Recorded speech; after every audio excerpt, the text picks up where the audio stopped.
Assalamualaikum warahmatullahi wabarakatuh. Bagaimana kabarnya hari ini anak-anak? Semoga anak-anak selalu dalam keadaan sehat, dalam keadaan semangat, dan senantiasa dalam lindungan Allah Subhanahu wa Ta'ala. Amin. Anak-anak, dimanapun anak-anak berada, tidak pernah bosan Umi menghimbau kepada anak-anak untuk senantiasa menjaga kesehatan. Bila mana anak-anak keluar rumah, jangan lupa senantiasa menggunakan masker dan hindari kerumunan. Dan sebelum kita mulai pembelajaran kita pada hari ini, anak-anak jangan lupa berdoa terlebih dahulu. Dimanapun anak-anak berada, tetap harus berdoa. Baik, pada hari ini kita masuk ke pembelajaran kita, yaitu tema 1 hidup rukun, subtema 2 hidup rukun dengan teman bermain. Adapun tujuan pembelajaran yang harus kita capai, yaitu anak-anak harus mampu menggali informasi tentang sikap yang mencerminkan simbol Pancasila. Anak-anak juga harus mampu menyebutkan contoh sikap yang mencerminkan simbol-simbol Pancasila. Dan anak-anak juga harus mampu mengenal bentuk simbol pada perbandingan angka bilangan. Anak-anak juga harus mampu mengurutkan bilangan dari yang terkecil ke terbesar maupun sebaliknya. Dan anak-anak juga harus mampu menemukan kalimat ajakan berdasarkan teks lagu dan teks percakapan. Dan juga anak-anak harus mampu membuat kalimat ajakan.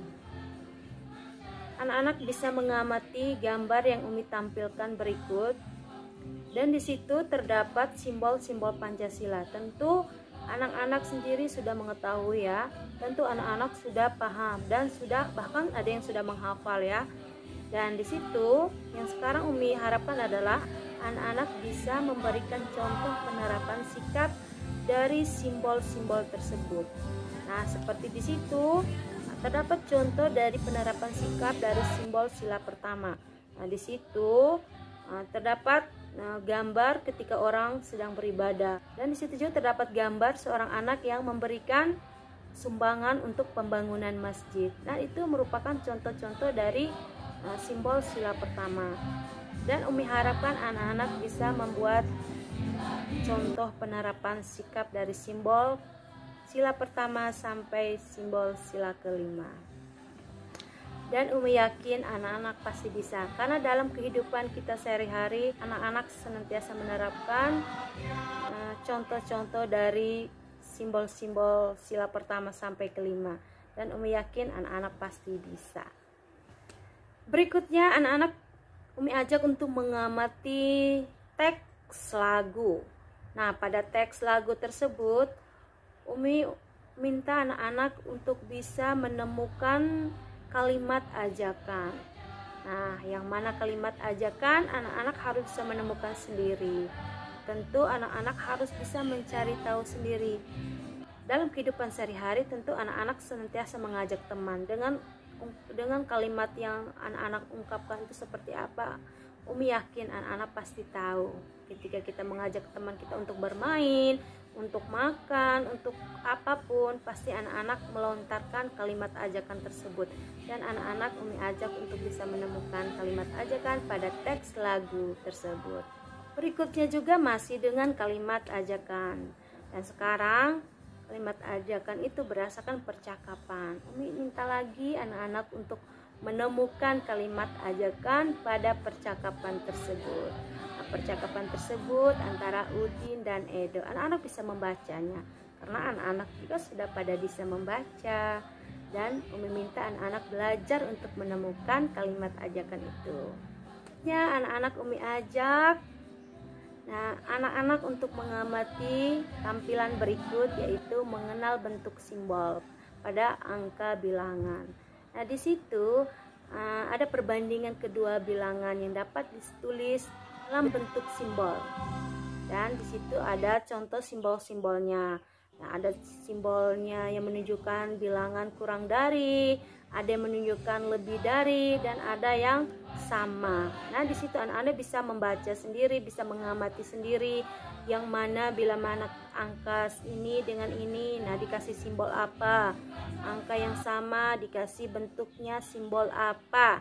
Dan Umi yakin anak-anak pasti sudah bisa. Anak-anak harus bisa belajar sendiri di rumah.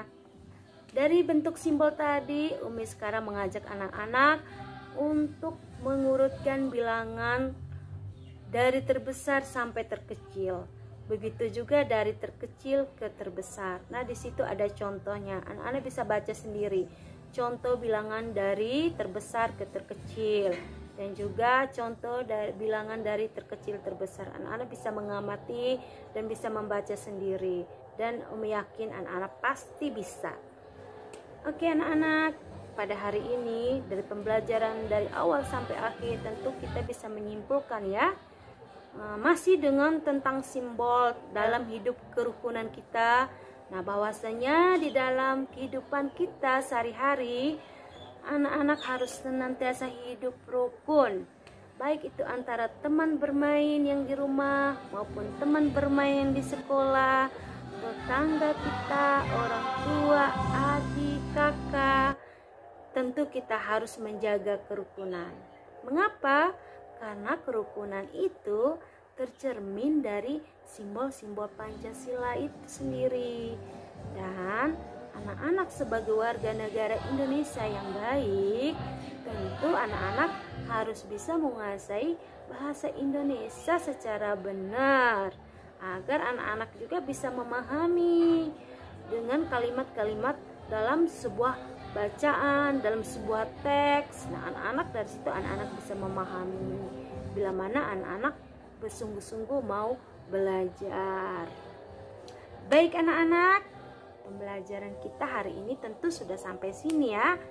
Dan semoga anak-anak bisa memahami. Dan Umi harapkan anak-anak juga bisa mencari tahu sendiri di rumah ya. Umi yakin anak-anak semua pasti pintar-pintar ya belajar di rumahnya. Nah baik, dan untuk tugas tadi anak-anak harus membuat contoh penerapan sikap dari simbol sila pertama sampai simbol sila ke-5. Dan anak-anak tulis, terus foto, terus kirim ke Umi. Dan tugas berikutnya, anak-anak harus bisa menemukan kalimat ajakan pada teks lagu tadi dan juga teks percakapan. Anak-anak baca dan anak-anak harus bisa menemukan kalimat ajakan.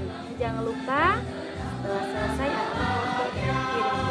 Dan tugas berikutnya anak-anak juga tadi ada latihan soal yang harus anak-anak kerjakan. Di situ ada menggunakan bentuk simbol dan juga mengurutkan bilangan dari terbesar ke terkecil, begitu juga sebaliknya. Itu tugas yang anak-anak harus anak-anak kerjakan. Dan setelah semuanya selesai dikerjakan, jangan lupa anak-anak foto, terus hasilnya dikirim ke Umi. Baik anak-anak, untuk pembelajaran kita pada hari ini dah selesai, dan Umi harapkan anak-anak bisa memahami. Nah, meskipun Umi tidak bisa bertemu anak-anak secara langsung, tetapi Umi harapkan melalui video ini anak-anak bisa memahami materi yang Umi ajar Tuhan. Dan intinya dari semua ini, anak-anak tentu harus lebih semangat belajar dan semangat lagi untuk mencari tahu dan untuk belajar menemukan sendiri. Dan Umi yakin untuk anak-anak kelas 2 pasti bisa. Oke. Nah, demikian pembelajaran kita pada hari ini. Dan untuk menutupi pembelajaran kita anak-anak seperti biasanya, jangan lupa berdoa. Baik, Umi tutup dengan ucapan Alhamdulillahirrabbilalamin. Assalamualaikum warahmatullahi wabarakatuh.